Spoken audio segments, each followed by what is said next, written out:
They call them homes. But dare you step inside? One tap of your foot and the floor splits wide open. A single rainfall and entire foundations wash away like sandcastles. Across China, these so-called resettlement houses are nothing but tofu-dreg projects. Take Henan, for example.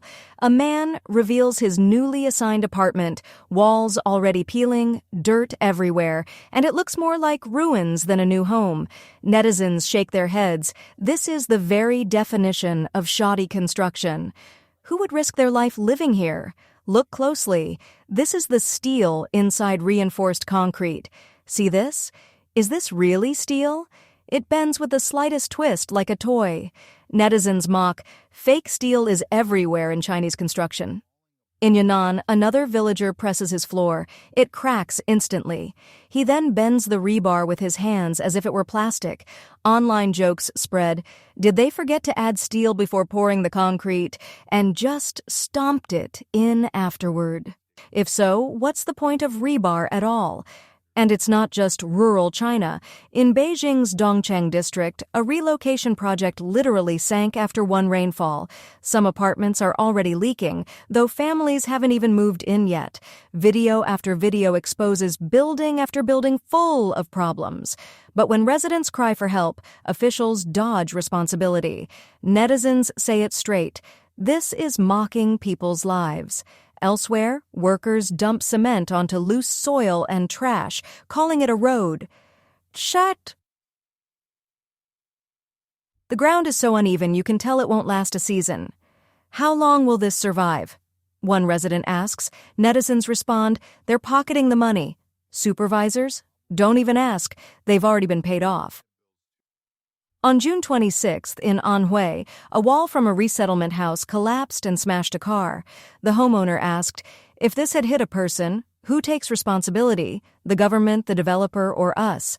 Yet instead of fixing the problem, police forced the blogger to delete the viral video, claiming it caused a negative impact. The CCP's playbook, silence the messenger, ignore the disaster. In another case, tiles kept falling from a high-rise, smashing cars and terrifying residents whenever the wind blew. Today it's just my car, the blogger cried. But what if next time it's a child walking below? Who takes the blame then? Shangrao City, Jiangxi. A man was scheduled to pick up his keys the next day, but after filming cracked walls and sinking floors, he said he didn't even want the house anymore. In Gansu, villagers living in relocation homes less than 2 years already faced leaking roofs, sinking ground, and endless cracks. Complaints went ignored. Developers refused responsibility.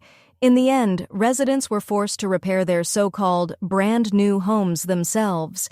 Even national relocation projects aren't spared. In Henan, a blogger filmed rainwater pouring in through roofs, walls, and windows. He asked bitterly, "This was inspected by government-funded teams. If this isn't tofu-dreg, then what is? How can 40,000 people feel safe here?" Across China, relocation housing has become a graveyard of broken promises. Behind it lies a vicious cycle, governments racing to meet urbanization targets, developers cutting corners to save money, and corrupt officials pocketing bribes. Budgets are low, deadlines are rushed, and unqualified crews slap everything together with the cheapest materials. The result?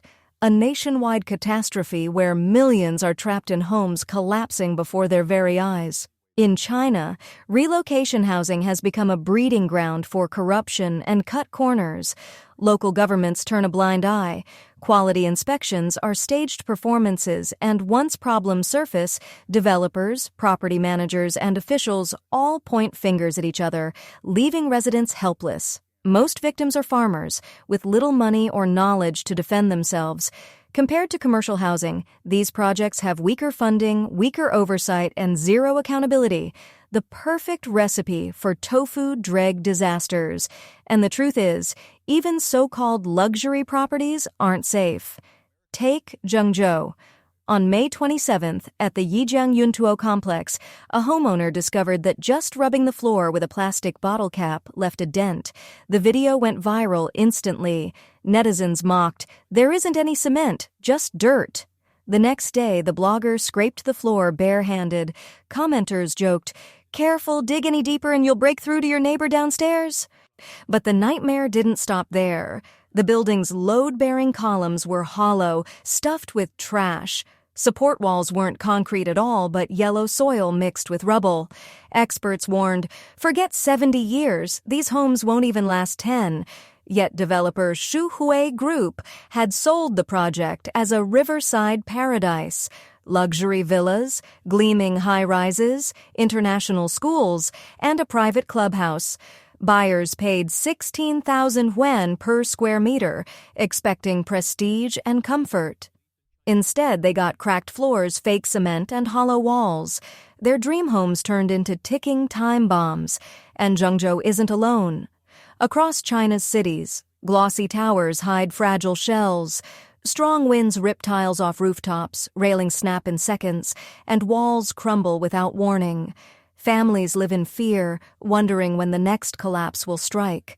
Meanwhile, in Chengdu, a man on the 28th floor watched as a massive chunk of his ceiling came crashing down. Inside, nothing but sand and rust. It turned to dust in his hands. No stones, no strength, no safety. His upstairs neighbor had faced the same disaster and paid for repairs out of pocket. The blogger who filmed it asked the question everyone is thinking. After the Wenchuan earthquake, didn't officials promise safer construction? Why are tofu-dreg projects still everywhere? Some warned him not to post, fearing property prices would tank, but he refused to be silent. If we all shut up, ordinary people will keep suffering. Only by exposing the truth can there ever be change. Country Garden was once praised as a titan of China's property market, but its build fast, sell fast model has left behind landmines waiting to explode. On December 12th in Maoming, Guangdong, residents uncovered a chilling truth. Their homes had been secretly built with sea sand. High salt eats steel alive, and the evidence was terrifying. Chunks of concrete falling with a single tap, revealing rusted rebar crumbling like paper. Workers on site shrugged. Country garden houses? You can drill through them with your bare hands. For 3 long months, desperate homeowners begged for answers. Inspectors only arrived after viral videos forced them to. Netizens revealed how cargo ships hauled tens of thousands of tons of sea sand from the Taiwan Strait to Shanghai, then shipped it across China to Hubei, Jiangxi, Anhui, Sichuan. This wasn't a mistake. This was an organized chain. Henan's Xinyang tells another nightmare. A country garden project there is literally sinking. One resident pointed at a balcony crack wide enough to shove a hand inside. I've reported this for years. No one fixes it. What do we do now? All around him, walls were crumbling as though they duri and I Sender restardur duri infrared for decades, not just a few short years.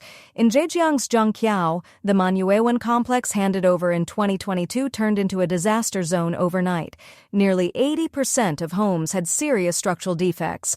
One buyer cried, "I paid a fortune for a leaking house.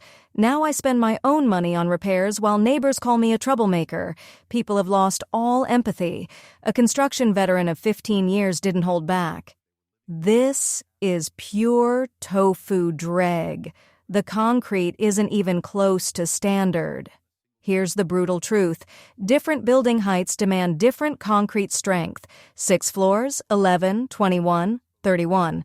But developers cut corners, ignore codes, and pocket the profit. Some even cash out and flee abroad, leaving ruins behind. As netizens put it, buying a house in China is a gamble. If it's not tofu-dreg, then it floods whenever it rains. And then comes the ultimate test. Earthquakes. On May 28th, when a quake in Myanmar rattled Henan, many towers cracked instantly, exposing just how fragile they were.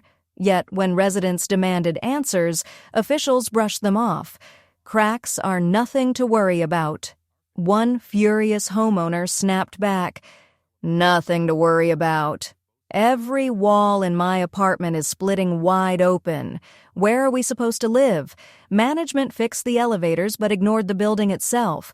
When we complained, they called us troublemakers who don't understand government policy, question the sand, the walls, the materials, and suddenly you're accused of just wanting money. China has been here before. In 2008, the Wenchuan earthquake exposed thousands of tofu-dreg schools and homes, collapsing on children and families. The world was horrified, and yet over a decade later, the same rot continues. Even resettlement houses, supposed to be safe, crumble at a single touch. The government spent over 1 million yuan, sighed one villager, and look, it's already turning to powder. Why does this nightmare repeat?